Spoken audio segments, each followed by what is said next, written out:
तो अब जो है ये अयोध्या की कहानी पूरी हुई। अब माँ सीता की धरती का विकास अब ये स्पीड इस तरह से पकड़ेगा, आप देख लीजिएगा कि मैं समझता हूँ कि ये सीतामढ़ी का भविष्य, हम लोग उस समय रहें न रहें, लेकिन सीतामढ़ी का भविष्य उस मामले में बहुत, यहाँ से बम्बई, यहाँ से दिल्ली, यहाँ से कलकत्ता, हमारे बहुत सारे मजदूर यहाँ से पंजाब, हरियाणा जाते हैं। तो इन सभी जगहों के लिए भी एक आरामदेह और सुपरफास्ट ट्रेन खुलवाना, और मैं समझता हूँ उसमें मुझे सफलता मिलेगी, ऐसा मुझे उम्मीद है। मैं निश्चित रूप से उसके ऊपर क्या प्रयास करूँगा सकते हैं। लेकिन यहाँ पर हमारे यहाँ जो जातिवादी प्रधान परिस्थिति है, ये विकास को बाधा पहुँचाती है, इसमें कोई शक नहीं है, इसमें कहीं कोई शक नहीं। आखिर आप विकास होता है तो हर जात प्रभावित होता है, हर जात उससे लाभान्वित होता है। तो आप उस जातिवाद जो है वो सामाजिक चीज़ है, वो राजनीति का हिस्सा नहीं बन सकता है। क्योंकि आज आज बिहार, हम लोग सब कुछ के बावजूद हम लोग उतना, जितना हम लोग को विकास होना चाहिए उतना नहीं कर सके हैं। क्यों? क्योंकि हम ऐसे लोगों को निर्वाचित करते ही नहीं है कि जिसकी क्षमता हो, सिर्फ ये रहे कि आदमी विकास करने की क्षमता रखता है, ये करेगा, ईमानदार आदमी है, क्षमता रखता है, हमारे जिला का विकास कराएगा। ये अगर प्राथमिकता रहता तो हमारा बिहार अभी तक बहुत ज्यादा विकास कर गया रहता। बहुत अच्छा है। नमस्कार, मैं हूं राजीव और आप देख रहे हैं धमाल इंडिया न्यूज। और इस वक्त जो हमारे साथ आप देख रहे हैं किसी परिचय के मोहताज नहीं है, 4 बार के एमएलसी रह चुके देवेश चंद्र ठाकुर जी आज जो है सीतामढ़ी जदयू और एनडीए समर्थित जो है सांसद प्रत्याशी हैं।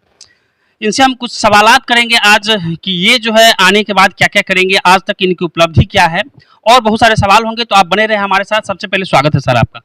धन्यवाद, आपका भी स्वागत है मेरे आवास पर। सर, आप जो है लगातार 4 बार से शिक्षित व्यक्तियों का प्रतिनिधित्व करते आ रहे हैं और अब जो है सांसद बनकर के जिले के लोगों का प्रतिनिधित्व करने जा रहे हैं, क्षेत्र में जा रहे हैं। कैसा फीडबैक मिल रहा है, मतलब क्या लग रहा है आपको, इतने दिनों से आप जो है लगातार क्षेत्र में जा रहे हैं? तो बहुत ही अच्छा फीडबैक है, और वो धन्यवाद है आदरणीय नीतीश कुमार को, धन्यवाद है आदरणीय नरेंद्र मोदी जी को कि ये फीडबैक इतना अच्छा है।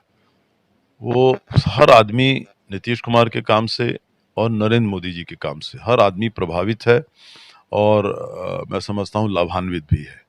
तो उसका फीडबैक स्वाभाविक रूप से बहुत अच्छा, उसका अगर उम्मीदवार राष्ट्रीय जनतांत्रिक गठबंधन के उम्मीदवार बन के मैं जा रहा हूँ, बहुत अच्छा फीडबैक है, इसमें कोई शक नहीं है। हर लोग जो अपने सांसद को चुनते हैं उनके कुछ ख्वाहिश रहते हैं कि हमारे सांसद आएंगे तो ये अमुक अमुक कामें होंगी। आपके मन में भी कुछ होगा कि सीतामढ़ी में अगर हम आते हैं तो ये कार्य हैं जिसको प्राथमिकता से देखा जाएगा और इस पे हम सबसे पहले काम करेंगे। कुछ आपके आइडियाज हो इस तरीके? हाँ, 2-3 बड़े काम हैं जो मेरे टारगेट पे हैं। आप देखिए, जिस तरह से अयोध्या का विकास हुआ है, जिस तरह से वहाँ पर प्राण प्रतिष्ठा हुआ, भव्य मंदिर बना, तो वहाँ तो इस समय लगा इसलिए कि वहाँ डिस्प्यूट था, कोर्ट्स के मामले में अटके हुए थे, कई सालों से, पचासों साल से मामला कोर्ट में अटका हुआ था। माँ सीता की धरती पर तो वैसी कोई समस्या है नहीं, कोई डिस्प्यूट नहीं है। अभी-अभी हम लोग की मेहनत से यहाँ 72 करोड़ रुपया बिहार सरकार ने, आदरणीय नीतीश कुमार ने रिलीज़ करवाए, और वो काम शुरू हो गया है। पहली बार हुआ है कि बड़ी कमिटी बनी है पूरे माँ सीता परिसर के विकास के लिए, जिसमें हाई कोर्ट के रिटायर्ड जजेस उसमें सदस्य बने हैं। तो अब जो है ये अयोध्या की कहानी पूरी हुई। अब माँ सीता की धरती का विकास अब ये स्पीड इस तरह से पकड़ेगा, आप देख लीजिएगा कि मैं समझता हूँ कि ये सीतामढ़ी का भविष्य, हम लोग उस समय रहें न रहें, लेकिन सीतामढ़ी का भविष्य उस मामले में बहुत अच्छा है। एक इसमें जो आता है चुनाव में खास करके जाति एक मुद्दा आ जाता है, फैक्टर आ जाता है। जाति ज़्यादा मायने रखना चाहिए या विकास? नहीं, मेरा तो मानना है विकास ज़्यादा मायने रखता है। विकास से ही हर जाति प्रभावित होती है। हर जाति को विकास चाहिए, किसको नहीं चाहिए? आप देखिए, सीतामढ़ी से अच्छी गाड़ियाँ खोलने का मेरा ये है, ट्रेन खुलवाने का मेरा लक्ष्य है। लोग हर हर यहाँ पर जितने एमपीज़ आए हैं, सारे लोगों ने कुछ कम, कुछ ज़्यादा, सबने अपना-अपना काम किया है, इसमें कहीं कोई शक नहीं। लेकिन ये बात सही है कि सीतामढ़ी से अच्छी ट्रेन कनेक्टिविटी अभी तक जो होना चाहिए, जो सैटिस्फैक्टरी कहना, संतोषप्रद होना चाहिए, ऐसा हम एक नागरिक होने के नाते नहीं मानते हैं। आप यहाँ से अच्छी गाड़ी पटना दे सकते हैं, ट्रैक बिछी हुई है, सुबह गाड़ी दीजिए। हर प्रदेश में राजधानी को जोड़ने वाला, हर जिले से जोड़ने वाला सुपर फास्ट इंटरसिटी एक्सप्रेस है कि यहाँ से सीतामढ़ी से पटना सुबह चले जाए आदमी, 6 बजे ट्रेन में बैठ के 8:30-9 बजे पहुँच जाए वहाँ। दिन भर अपना काम कर ले, चाहे सचिवालय का काम निपटा ले, इलाज-विलाज का काम है, डॉक्टर को दिखाना है निपटा ले, कोई खरीदी करना है कर ले, किसी को परीक्षा इंटरव्यू देना है कर ले, शाम को वापस आ जाए। तो वैसी ट्रेन खुल जानी चाहिए थी अभी तक, वो एक बाकी है। यहाँ से बम्बई, यहाँ से दिल्ली, यहाँ से कलकत्ता, हमारे बहुत सारे मज़दूर यहाँ से पंजाब, हरियाणा जाते हैं। तो इन सभी जगहों के लिए भी एक आरामदेह और सुपरफ़ास्ट ट्रेन खुलवाना, और मैं समझता हूँ उसमें मुझे सफलता मिलेगी, ऐसा मुझे उम्मीद है। मैं निश्चित रूप से उसके ऊपर क्या प्रयास करूँगा। आपने मजदूरों के लिए भी जो सुविधाएं लाने वाले हैं उनके बारे में जिक्र कर दिया। एक किसान की एक बड़ी समस्या है जिसको लेकर के आप भी जो है वहाँ पहुंचे हुए थे रीगा चीनी मिल में जब धरना हुआ था। तो रीगा चीनी मिल के बारे में आपका क्या कहना है? देखिए, रीगा चीनी मिल सिर्फ़ हमारे ज़िले की ज़रूरत नहीं है।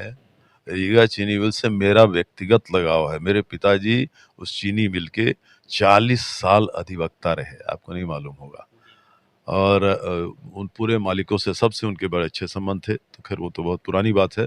तो उसके अलावा एक जनप्रतिनिधि होने के नाते ही नहीं, मैं सीतामढ़ी का नागरिक हूँ, तो वो एक मेरे शरीर में घाव के रूप में है कि उसको जल्दी से जल्दी शुरू करवाना है, क्योंकि लाखों परिवार उस पर आश्रित हैं और वहाँ दूसरा कोई खेती नहीं हो सकती, इसलिए कि वो लो लाइंग लैंड है, वहाँ पानी जमा होता है, इसलिए वहाँ दूसरी खेती नहीं हो सकती। और इसलिए कि दूसरी खेती नहीं हो सकती, बेचारे उस ज़मीन का कीमत भी किसी को नहीं मिलता अगर बेचना चाहे तो। तो वो एक इमर्जेंट प्रॉब्लम है, इमरजेंसी प्रॉब्लम है, जिसको अभी अभी वो एनसीएलटी में था, और जो नीलामी हुई तो किसी ने खरीदा उस मिल को, लेकिन वो पैसे नहीं जमा कर पाया जमा करने के लिए। तो फिर से वो नीलामी हो रही है। वो अपनी जगह पे है, इसलिए कि मेरा महाराष्ट्र से संबंध है पीछे 50ओं साल से। आप जानते हैं मेरी पढ़ाई-लिखाई वहीं हुई, मेरा काम है वहाँ पे। तो महाराष्ट्र में सबसे ज़्यादा चीनी मिल हैं पूरे देश में। वहाँ के बहुत सारे चीनी मिल मालिक मेरे परिचित हैं। उनसे मैंने बात करना, संवाद करना शुरू कर भी दिया है। तो निश्चित रूप से मुझे विश्वास है कि कुछ न कुछ मुझे सफलता मिलेगी उसमें। एक आप क्या संदेश देना चाहेंगे ऐसे लोगों को जो जाते हैं, कुछ लोग जो है तो जाति के ऊपर जो है भड़काने का प्रयास करते हैं, ऐसे लोगों को आप हमारे चैनल के माध्यम से क्या संदेश देना चाहेंगे? नहीं, देखिए, हम लोग तो ज़िंदगी भर बाहर पढ़े, बाहर रहे, बाहर काम करें। हमने वहाँ ऐसा-ऐसा विकास देखा है वहाँ कि आप कल्पना नहीं कर सकते हैं।